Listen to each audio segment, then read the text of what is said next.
Welcome to Formosa Dream Chasers. We're your hosts, Mary Ann and Qing-en. Please join us as we explore the journeys amazing people take in pursuit of their dreams. And get insights from their experiences. Let's hit the road and get started.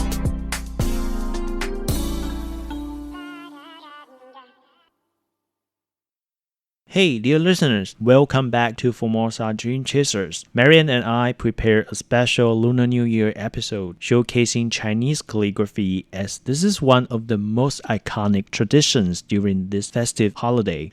Let's continue with part 2 of our chat with Wang I-chun as she shares her journey, what it's like being a Chinese calligraphy artist in Taiwan. Note that the interview was conducted in Mandarin and presented with a voiceover by Mary Ann. I-chun, can you give us an idea what the environment is like in Taiwan for artists like you? I think there are relatively fewer calligraphy artists in Taiwan. It's hard to make a living solely on Chinese calligraphy art.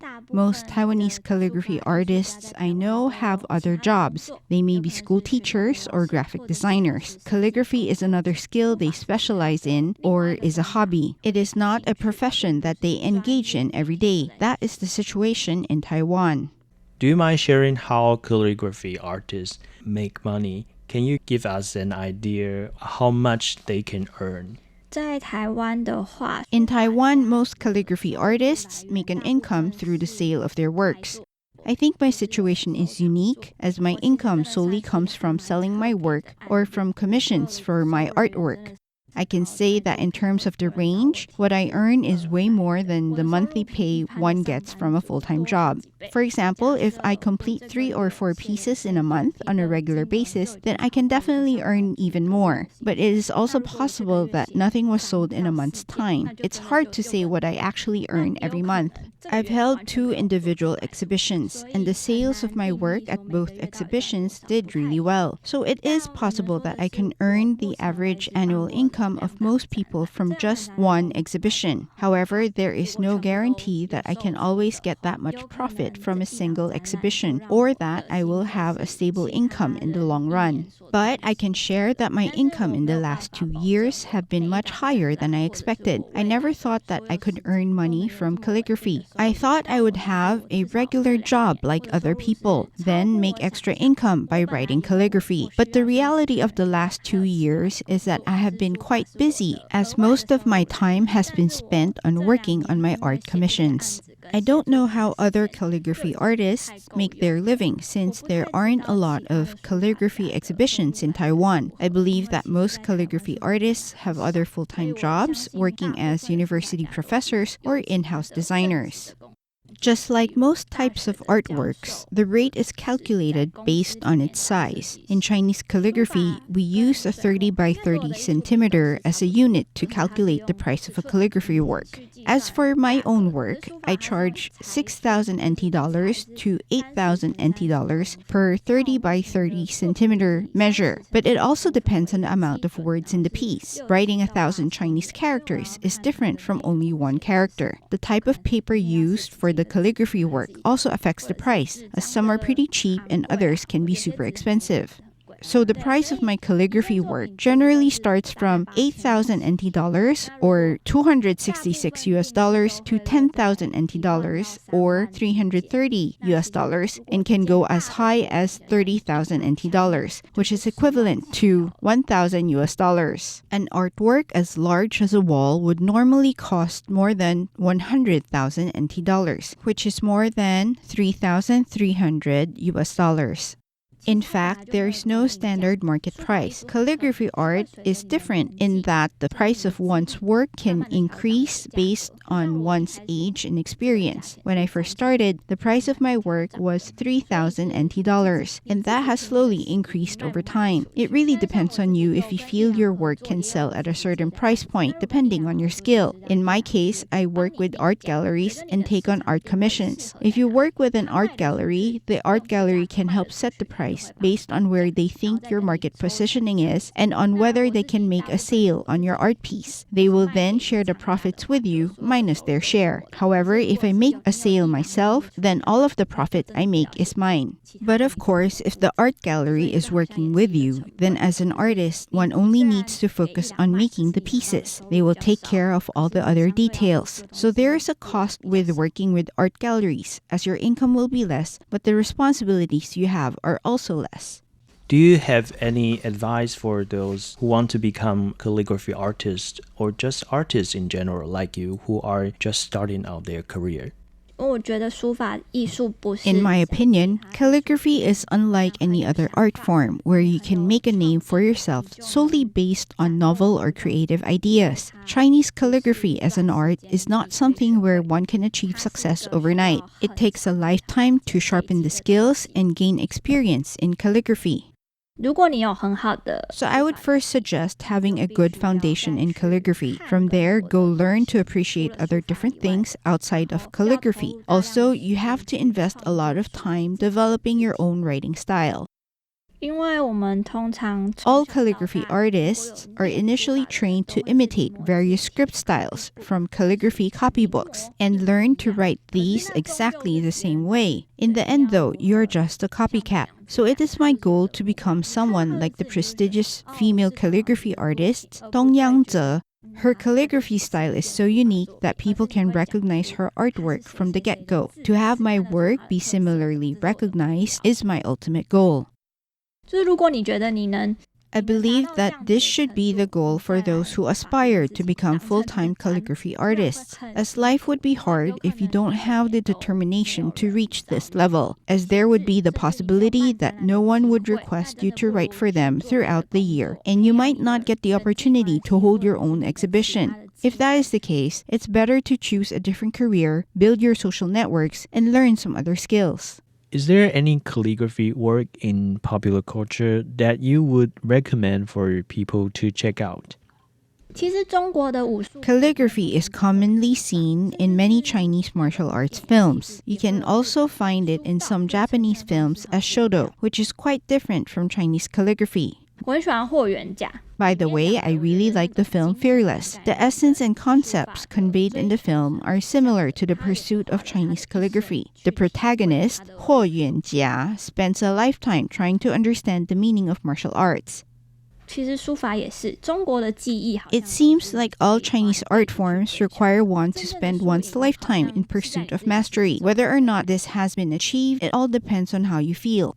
That's what the film shows. Although Huo Yuanjia didn't win, he didn't need to defeat his enemy because in the end he knew that he had already won.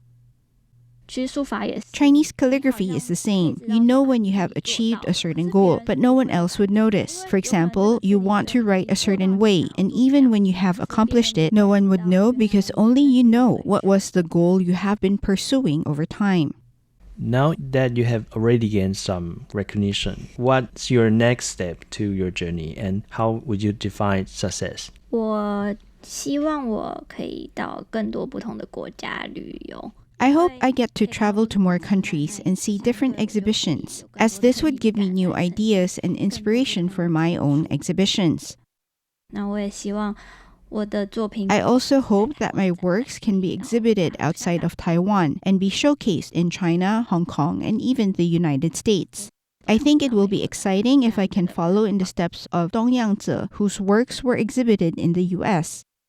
It's hard for me to define success. For me, being able to write Chinese calligraphy all throughout my life is a form of success. If that isn't the case, then it could possibly be due to the lack of appreciation for my art or my financial pressures are too great.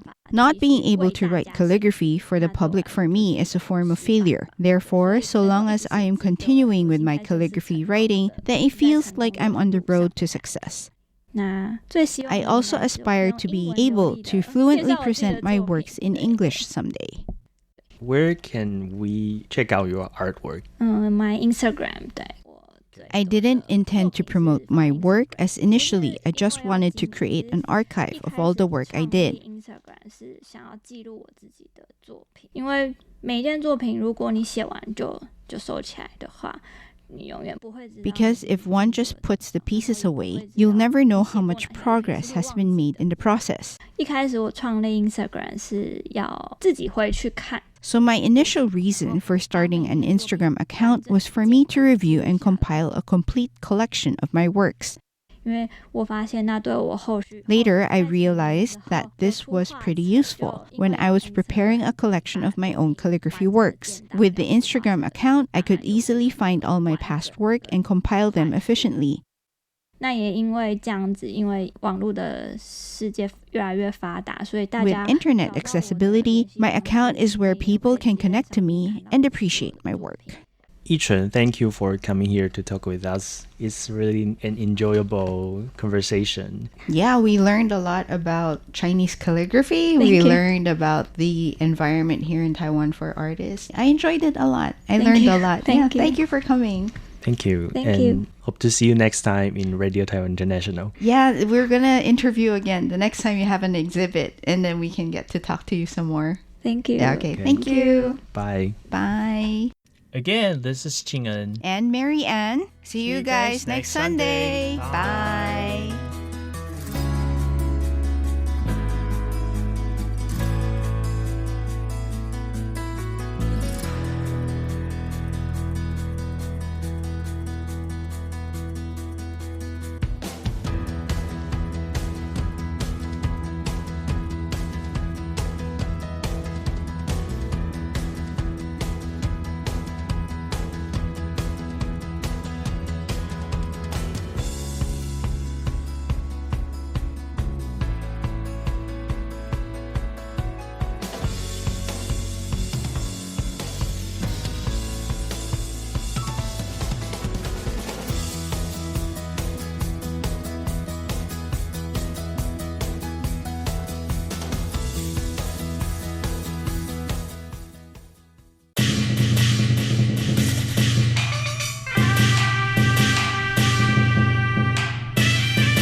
subscribe cho kênh Ghiền Mì Gõ để không bỏ lỡ